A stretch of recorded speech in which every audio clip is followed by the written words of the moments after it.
नमस्कार दोस्तों, मैं हूँ राधा मिश्रा और आप देख रहे हैं इंडिया अपडेट्स विद राधा। 16 जून की शाम एक फेसबुक लाइव होता है। 17 जून की सुबह एक एनकाउंटर की खबर आती है। बीच में सिर्फ कुछ घंटे बीतते हैं, लेकिन इन कुछ घंटों ने बिहार में एक ऐसा विवाद खड़ा कर दिया जिस पर आज गांव की चौपाल से लेकर सोशल मीडिया तक बहस हो रही है। आज हम चर्चा करने जा रहे हैं भरत तिवारी एनकाउंटर के बारे में। उसके बीच कई सवाल, सच्चाई और सिस्टम के बारे में आज हम चर्चा करेंगे। क्या बिहार पुलिस ने आत्मरक्षा में कार्रवाई की, या फिर एक युवक को सरेंडर का मौका दिए बिना गोली मार दी गई? यह कहानी है 28 वर्षीय भरत भूषण तिवारी की। लेकिन यह सिर्फ एक व्यक्ति की कहानी नहीं है। यह कहानी कानून, पुलिस कार्रवाई और नागरिक अधिकार जवाबदेही की भी कहानी है। आइए पूरे मामले को शुरुआत से समझते हैं। भरत तिवारी कौन था? भरत तिवारी बिहार के भोजपुर जिले के रहने वाले थे। परिवार और गांव के लोगों के अनुसार वह पढ़े लिखे युवक थे। सोशल मीडिया पर उनके कई वीडियो सामने आए जिनमें वह गांव की टूटी सड़कों, बाढ़, बिजली और स्थानीय समस्याओं को लेकर आवाज उठाते दिखाई देते हैं। कुछ लोगों के अनुसार वह सामाजिक कार्यों में भी सक्रिय था। वहीं दूसरी तरफ कुछ वीडियो ऐसे भी सामने आए जिनमें वह हथियार के साथ दिखाई देते हैं। यही वीडियो बाद में पूरे विवाद की वजह बनी। 16 जून को क्या हुआ? 16 जून को भरत तिवारी सोशल मीडिया पर लाइव आते हैं। लाइव के दौरान वह हथियार दिखाते हैं। कुछ रिपोर्टों के अनुसार माने तो वो खुद को व्यवस्था से नाराज बताते हैं और अपनी बात लोगों तक पहुंचाने की कोशिश करते हैं। यह वीडियो तेजी से वायरल हो जाता है। वीडियो वायरल होते ही पुलिस और प्रशासन सक्रिय हो जाते हैं। उच्च अधिकारियों तक भी यह मामला पहुंचता है। कहा जाता है कि पुलिस को उसे पकड़ने और स्थिति को नियंत्रित करने के निर्देश दिए गए। लेकिन इसके बाद घटनाएं बहुत तेजी से बदलती हैं। 17 जून की सुबह को क्या हुआ? अगले दिन पुलिस और एसटीएफ की टीम भरत तिवारी तक पहुंचती है। यहीं से दो अलग अलग कहानियां शुरू होती हैं। पुलिस का दावा है कि भरत तिवारी ने पुलिस टीम को देखते ही फायरिंग शुरू कर दी। पुलिस का कहना है कि जवाबी कार्रवाई में गोली चलाई गई और इसी दौरान वह घायल हो गया। उसे अस्पताल ले जाया गया, लेकिन इलाज के दौरान ही उनकी मौत हो गई। दूसरी तरफ परिवार का दावा बिल्कुल अलग है। परिवार का कहना है कि भरत तिवारी सरेंडर करने की कोशिश कर रहे थे। कुछ वायरल वीडियो भी सोशल मीडिया पर चर्चा का विषय बने, जिनके बारे में दावा किया गया कि इनमें वह हथियार छोड़ने या सरेंडर की बात करते दिखाई देते हैं। हालांकि इन वीडियो की सत्यता और पूरी परिस्थितियों की पुष्टि जांच के बाद ही हो सकती है। पर इन सब में सबसे बड़ा सवाल यह है कि यह वही बिंदु है जहां से पूरा विवाद शुरू हुआ। अगर भरत तिवारी पुलिस पर फायरिंग कर रहा था तो पुलिस की कार्रवाई आत्मरक्षा मानी जा सकती है, लेकिन अगर वह सरेंडर कर रहा था तो पूरा मामला बदल जाता है।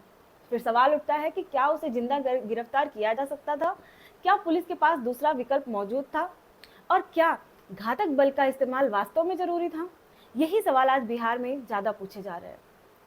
इन सब के बाद सस्पेंशन हुए। तो घटना के बाद संबंधित थानेदार समेत कुछ पुलिस कर्मियों को निलंबित किए जाने की खबर सामने आई। यहीं से लोगों के मन में नए सवाल पैदा हुए। अगर कार्रवाई पूरी तरह नियमों के अनुसार थी तो फिर निलंबन क्यों? और अगर जांच की जरूरत महसूस हुई तो क्या प्रारंभिक स्तर पर कुछ ऐसी बातें सामने आई थी जिनकी जांच आवश्यक थी? हालांकि यह भी समझना जरूरी है कि निलंबन का अर्थ दोषी साबित होना नहीं होता। कई बार निष्पक्ष जांच सुनिश्चित करने के लिए भी अधिकारियों को हटाया जाता है। लेकिन जनता के मन में उठ रहे सवालों को इससे और बल जरूर मिला। इन सब में मुख्यमंत्री और पुलिस के बयान भी सामने आए। इस मामले में अलग अलग बयान चर्चा का विषय बने। कुछ बयानों में भरत तिवारी की मानसिक स्थिति को लेकर बात कही गई। वहीं पुलिस की ओर से आत्मरक्षा और फायरिंग की भी बात सामने आई। जब अलग अलग स्तरों पे दो अलग अलग बातें सामने आती हैं तो भ्रम पैदा होना स्वाभाविक है, और इसी कारण लोग अब आधिकारिक जांच रिपोर्ट का इंतजार कर रहे हैं। कानून क्या कहता है? अब सबसे महत्वपूर्ण सवाल यह है कि कानून इस मामले को कैसे देखता है।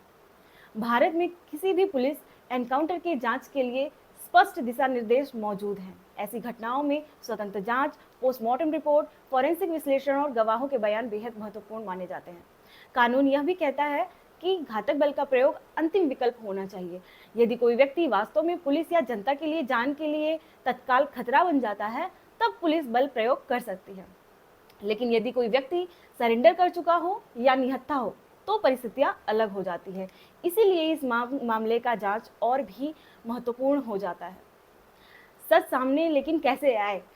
इस पूरे मामलों का सच भावनाओं से ही नहीं बल्कि सबूतों से सामने आएगा। पोस्टमार्टम रिपोर्ट क्या कहती है, फॉरेंसिक जांच क्या बताती है, घटनास्थल के साक्ष्य क्या हैं, क्या कोई वीडियो या प्रत्यक्षदर्शी घटना की पूरी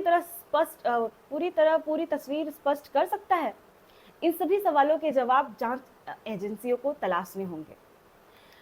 पर भरत तिवारी ही सही था या गलत, इसका फैसला भावनाओं के आधार पर नहीं किया जा सकता। हथियार उठाना किसी भी स्थिति में सही नहीं माना जा सकता, लेकिन साथ ही साथ किसी भी पुलिस कार्रवाई की निष्पक्ष जांच होना भी उतना ही जरूरी है। और लोकतंत्र की सबसे बड़ी ताकत यही है कि हर सवाल का जवाब कानून और तथ्यों के आधार पर खोजा जाए।